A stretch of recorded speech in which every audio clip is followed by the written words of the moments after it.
आप सबको जय मसीह की। इस नए हफ्ते में आप सबका स्वागत है। परमेश्वर के नाम से आज के इस नए दिन में मैं आप सबका स्वागत करता हूं। आइए आज की आराधना को शुरू करने से पहले हम लोग प्रार्थना में जाएंगे। आइए अपने सरों को झुकाकर हम लोग प्रार्थना करेंगे। पिता परमेश्वर खुदावन आपको धन्यवाद देते हैं। पिता परमेश्वर पिछले पूरा सप्ताह भर पिता परमेश्वर आपने हमें संभाल के रखा। पिता परमेश्वर अच्छी आराधना का पिता परमेश्वर आपने मौका दिया, इसके धन्यवाद देते हैं। आज के इस पिता परमेश्वर नए सप्ताह के लिए पिता परमेश्वर नए दिन के लिए आपको धन्यवाद देते हैं। पिता परमेश्वर हर एक चीज़ों के लिए आपको धन्यवाद देते हैं। पिता परमेश्वर जो आप हमारी जिंदगियों में करते हैं पिता परमेश्वर, सब चीज़ों को आपके हाथों में सौंपते हुए, हर एक को आपके हाथों में सौंपते हुए आपके नाम से ही मांगते हैं, आमीन। तो आप सबका एक बार फिर से स्वागत है और मैं आप सबको धन्यवाद देता हूं। और उसके साथ इस पूरे नए हफ्ते में हम और नई चीज़ें सीखेंगे और परमेश्वर की स्तुति करेंगे। उससे पहले हम लोग परमेश्वर के वचन में से एक अध्याय पढ़ेंगे। Psalms 119:37 Turn my eyes from looking at worthless things and give me life in your ways। वचन संहिता 119 उसका 37 पद, मेरी आंखों को व्यर्थ वस्तुओं की ओर से फेर दे, तू अपने मार्ग में मुझे जिला। परमेश्वर का धन्यवाद देते हैं इस सुंदर वचन के लिए।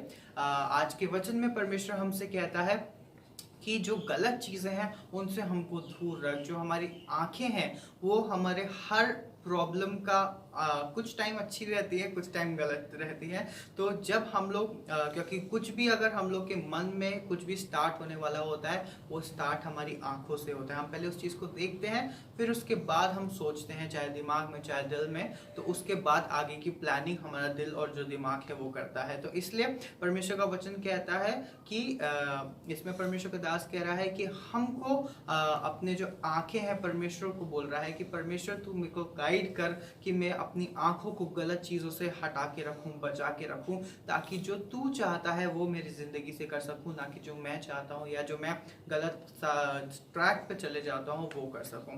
परमेश्वर को धन्यवाद देते हैं इस वचन के लिए। आइए हम लोग आगे बढ़ेंगे वचन में, और वचन में जाने से पहले हम सुनेंगे उस मधुर गीत को।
प्रभु परमेश्वर का धन्यवाद हो आज की सुबह के लिए कि परमेश्वर ने आज की सुंदर सुबह में दी है और हम प्रभु के चरणों में आकर परमेश्वर की महिमा करें। आज एक और नए विषय को लेकर मैं आपके सामने हूं। परमेश्वर आपको आशीष देगा। आज हम देखना चाहेंगे हृदय। ये दिल क्या है, ये दिल कैसे प्रभु के साथ चल सकता है, मेरा हृदय कैसा है। नीति वचन से मैं शुरू करूं आपके सामने। नीति वचन उसका 4 अध्याय और उसके 23 पद में बहुत स्पष्ट कहता है, सबसे अधिक अपने मन की रक्षा कर, क्योंकि जीवन का मूल स्रोत वही है। यदि जीवन में तरक्की करना है, यदि आपको आत्मिक जीवन में आगे बढ़ना है, यदि आपको परमेश्वर के साथ और अधिक आगे बढ़ना है, तो अपने हृदय की चौकसी करना है। सबसे अधिक अपने मन की रक्षा करना है। इस मन को संभालना है। ये मन तो सबसे अधिक धोखा देने वाला है। इसमें असाध्य रोग लगा है। इस रोग को बचाने के लिए सबसे अधिक अपने इस हृदय की सुरक्षा करना चाहिए। मेरे प्रिय भाई और बहनों, आज हम अपने शरीर की रक्षा करते हैं, इस शरीर को संभाल के रखते हैं, लेकिन अपने हृदय की रक्षा नहीं करते। क्योंकि हृदय की रक्षा करने के लिए परमेश्वर ने आज मुझे और आपको कहा है, वो कहता है सबसे अधिक अपने मन की रक्षा कर, क्योंकि जीवन का मूल स्रोत वही है। वहीं से जीवन होता है। आपका हृदय शुद्ध है, आपका हृदय पवित्र है, आपका रिश्ता परमेश्वर के साथ है। यदि आपका रिश्ता परमेश्वर के साथ है तो आपका हृदय शुद्ध रहेगा, आप बुराई से बचे रहेंगे। सबसे अधिक जो मन है ये धोखा देता है, ये दिल है ये धोखा देता है। और परमेश्वर चाहता है कि इस दिल को हम परमेश्वर के अधीन लेकर आ जाएं। ये दिल परमेश्वर के साथ एक हो जाए, ये हृदय जो है परमेश्वर के साथ साफ हो जाए। और जब परमेश्वर के साथ ये हृदय साफ हो जाएगा, तब आप परमेश्वर की उपस्थिति का एहसास अपने जीवन में करें। परमेश्वर जांचता है। इससे ये जो हृदय है ये जीवन का मूल स्रोत है, लेकिन परमेश्वर इस हृदय को जांचता है। पहला इतिहास उसका 29 अध्याय उसके 17 पद को देखिए। वहां लिखा है, हे मेरे परमेश्वर, मैं जानता हूं कि तू मन को जांचता है और सिधाई से प्रसन्न रहता है। मैंने तो यह सब कुछ मन की सिधाई और अपनी इच्छा से दिया है, और अब मैंने आनंद से देखा है कि तेरी प्रजा के लोग यहाँ उपस्थित हैं। वे अपनी इच्छा से तेरे लिए भेंट लेकर आए हैं। जब हम परमेश्वर के लिए भेंट लेकर आते हैं, जब हम परमेश्वर के साथ आते हैं, जो परमेश्वर ने हमें दिया है उसमें से हम स्वेच्छा से लेकर आते हैं। परमेश्वर ने ठहराया है कि हम अपना 10% प्रभु को देना है, लेकिन हम उसमें से कटौती करते हैं, हम उसमें से काट लेते हैं। हम सारे काम करते जाएंगे, दुनिया के सारे काम होंगे, लेकिन जो 10% है उसको हम परमेश्वर को देना नहीं चाहते। वो कहता है ये दिल जो है बहुत खतरनाक है, ये हमें 10% देने नहीं देता है, और हम चोरी करने लगते। वचन में लिखा है कि हम चोरी करते हैं, और चोरी करके फिर भी हम वचन को पढ़ रहे हैं, चोरी करके फिर भी हम वचन के बारे में दूसरों को बताने की कोशिश करें।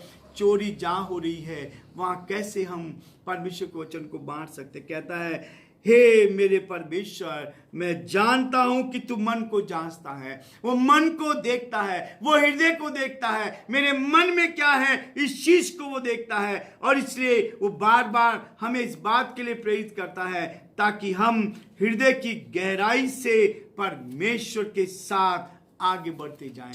और जब आप परमेश्वर के साथ आगे बढ़ेंगे, परमेश्वर आपके हृदय की रक्षा करेगा। जब आप सुरक्षित रहेंगे, तब परमेश्वर आपके हृदय को क्या करेगा? आशीषित करेगा। एक और शब्द देखिए, यिर्मयाह उसका 12वां अध्याय, और जब आप 12 अध्याय के 3 पद को पढ़ेंगे तो वहां इस बात को भी स्पष्ट किया गया है। हे यहोवा, तू मुझे जानता है, तू मुझे देखता है, तूने मेरे मन की परीक्षा करके देखा है कि मैं तेरी ओर किस प्रकार रहता हूं। जैसे भेड़ बकरियां घात होने के लिए झुंड में से निकाली जाती है, वैसे ही उनको भी निकाल ले और वध के दिन के लिए तैयार कर। परमेश्वर हमारे हृदय को जानता है। यिर्मयाह यहाँ इस बात को कहता है, परमेश्वर का दास इस बात को कह रहा है, हे यहोवा तू मुझे जानता है, और न केवल जानता है, तू मुझे देखता है। उसकी आंखें सब जगह लगी रहती है, उसकी आंखें हमारे हृदय पर लगी रहते हैं, मेरे मन में क्या है, और तूने मेरे मन की परीक्षा करके देखा है। परमेश्वर परीक्षा करता है, परमेश्वर देखता है, परमेश्वर जानता है, परमेश्वर हमारे हृदय को टटोलता है कि हमारे मन में क्या है। और इसलिए परमेश्वर इस बात को स्पष्ट कहता है कि वो जांचता है। जब आप प्रभु के साथ चलेंगे, परमेश्वर आपको जांचता चलेगा, परमेश्वर आपके जीवन को जांचेगा, आपके मन में क्या है, आपके हृदय की रक्षा करेगा। आपके हृदय को परमेश्वर अपने साथ बनाना चाहता है, ताकि आप प्रभु के साथ आगे बढ़ते चले जाएं और प्रभु की महिमा को देख पाएं। परमेश्वर जांचता है, परमेश्वर ने ये जीवन का स्रोत हमें दिया है, परमेश्वर हमें जानता है, हमें भली भांति जानता है। परमेश्वर मुझे और आपको जानता है। भजन संहिता उसका 44 अध्याय साम 44 वर्स 21 को आप पढ़ेंगे तो वहां इस बात को पाएंगे। वो कहता है, तो क्या परमेश्वर इसका विचार ना करता, क्योंकि वह तो मन की गुप्त बातों को जानता है। मेरे हृदय में क्या उठ रहा है, मैं क्या सोच रहा हूं, मेरा मन क्या कह रहा है, परमेश्वर जानता है। मेरे प्रिय भाई और बहनों, परमेश्वर इस बात को जान रहा है। मेरा परमेश्वर और आपका परमेश्वर इस बात को बहुत स्पष्ट तरीके से कहता है। मैं परमेश्वर के वचन को लेकर आगे बढ़ने की कोशिश करता हूं, ताकि ये परमेश्वर का वचन हमारे जीवनों को छू ले, और जिस दिन ये वचन छू लेगा उस दिन परमेश्वर आपके जीवन को छू लेगा। परमेश्वर जानता है। यिर्मयाह 20 अध्याय और उसके 12 पद में लिखा है, हे सेनाओं के यहोवा, हे धर्मियों के परखने वाले और हृदय और मन के ज्ञाता, जो बदला तू उनसे लेगा उसे मैं देखूंगा, क्योंकि मैंने अपना मुकदमा तेरे ऊपर छोड़ दिया है। मैंने अपना मुकदमा तेरे ऊपर छोड़ दिया है। हमारा परमेश्वर क्या करता है? हे सेनाओं के यहोवा, हे धर्मियों के परखने वाले, परमेश्वर आपको जानता है, परमेश्वर आपको परखता है, परमेश्वर आपके जीवन को देख लेता है। और परमेश्वर न केवल देखता है, परंतु परमेश्वर आपके जीवन में बड़े बड़े कार्य भी करता है। जब आप परमेश्वर के साथ चलते हैं, जब आप परमेश्वर के निकटता में रहने की कोशिश करते हैं, तब परमेश्वर आपके जीवन को क्या करता है? आशीष से भर देता है। पहला इतिहास उसका 28 अध्याय आप देखेंगे। परमेश्वर जांचता है, परमेश्वर जानता है, परमेश्वर टटोलता है। हम सोचते हैं कि अंधेरे में हम हैं, कोई नहीं जान पाता, परमेश्वर टटोल कर देखता है।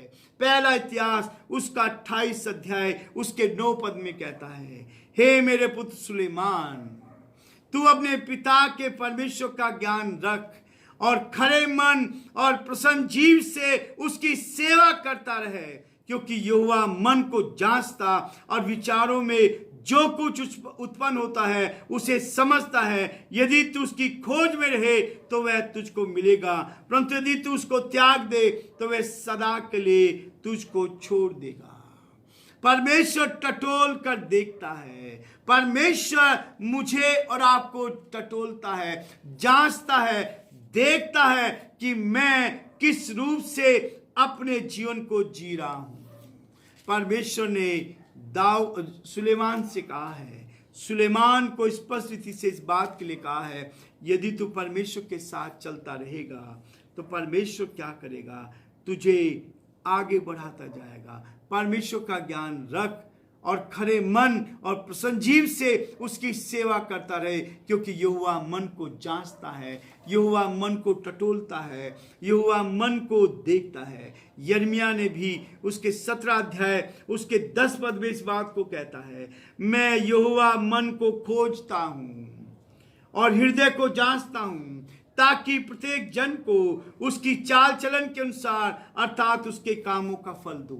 परमेश्वर हमें टटोल कर देखता है। मेरे प्यारे भाइयों और बहनों, यदि आज की सुबह परमेश्वर आपको जांच रहा है, परमेश्वर आपको जान रहा है, परमेश्वर आपको टटोल रहा है, तो परमेश्वर चाहता है कि आप जब परमेश्वर आपको टटोले तो आप सिद्ध पुरुष बन जाए।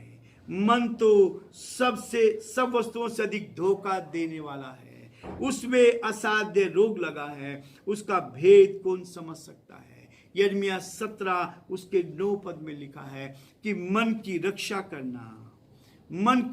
करना मेरे आपके लिए बहुत आवश्यक है। जब आप मन की रक्षा करेंगे तब परमेश्वर आपके जीवन को और अधिक आशीष से भर देगा। एक और विचार मेरे आपके सामने है। परमेश्वर टटोलता तो है, लेकिन परमेश्वर क्या करता है, हमारे विचारों को जानता है। हमारे विचार क्या आएंगे, हम भविष्य में क्या करेंगे, इन चीजों को परमेश्वर जानता है। और इसलिए पहला इतिहास उसका 28 अध्याय उसके 9 पद में फिर से वो यहाँ इस बात को कहता है, परमेश्वर मेरे पुत्र सुलेमान तो अपने पिता के परमेश्वर का ज्ञान रख, खरे मन प्रसन्न जीव से उसकी सेवा करता रहे, क्योंकि यहोवा मन को जांचता और विचार में जो कुछ उत्पन्न होता है उसको समझता है। मेरे विचार में क्या आने वाला है, मैं भविष्य में क्या करने वाला हूं, उस बात को भी वो बड़े स्पष्ट तरीके से मेरे आपके सामने रखता है।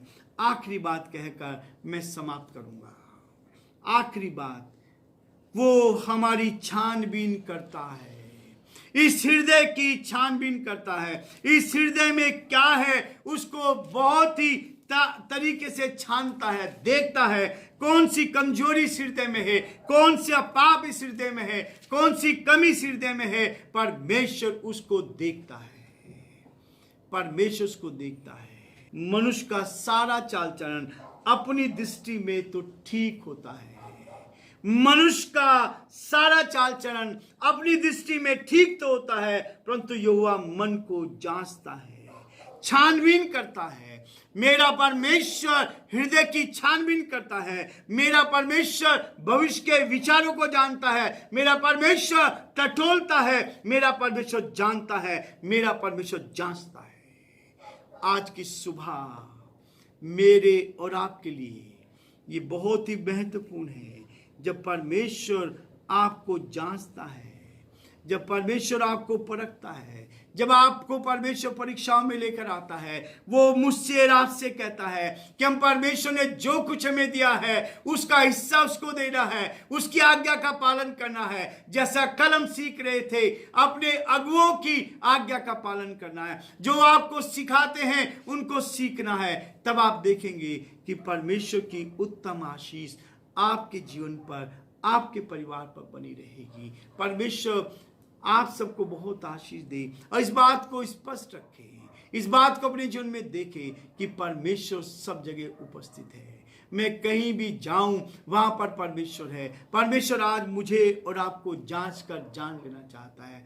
मैं एक बार फिर से आप सबको धन्यवाद देना चाहूंगा आपके प्रेम के लिए, जो आपने इतना बड़ा प्रेम दिया है। परमेश्वर आपको आशीष दे। बहुत सारे लोग बराबर जुड़ते जा रहे हैं और जो आपके सुझाव हो सकते हैं वो सुझाव हमें दे, ताकि हम और अधिक परमेश्वर की महिमा के लिए आगे बढ़ सके। परमेश्वर आप सबको बहुत आशीष दे और परमेश्वर का हाथ आपके साथ रहे। आप सबका धन्यवाद अभी तक हमारे साथ जुड़े रहने के लिए। परमेश्वर की आशीष आप सबके साथ बनी रहे। हम लगातार आपके लिए प्रार्थना कर रहे हैं और उसी के साथ साथ अगर आपको हमारा डेली डिवोशन पसंद आ रहा है तो आप हमें कमेंट सेक्शन में लिख सकते हैं। उसके साथ हमारे मोबाइल नंबर या ईमेल आईडी पे आप हमसे कांटेक्ट कर सकते हैं। उसके साथ आपके प्रार्थना निवेदन भी आप हमको वहां भेज सकते हैं। तो हर एक चीज के लिए हम आपको धन्यवाद देते हैं। एक बार फिर से मैं आपको रिमाइंड करना चाहूंगा कि अगर अभी तक आपने इस चैनल को सब्सक्राइब नहीं किया है तो नीचे रेड बटन है, आप जाके उसको क्लिक कर सकते हैं। उसके साथ एक बेल आइकन है, आप उसको दबा सकते हैं ताकि जितने भी वीडियोस हम डालते हैं वो सब आपके पास रेगुलर आते जाएं। Thank you so much. God bless you all.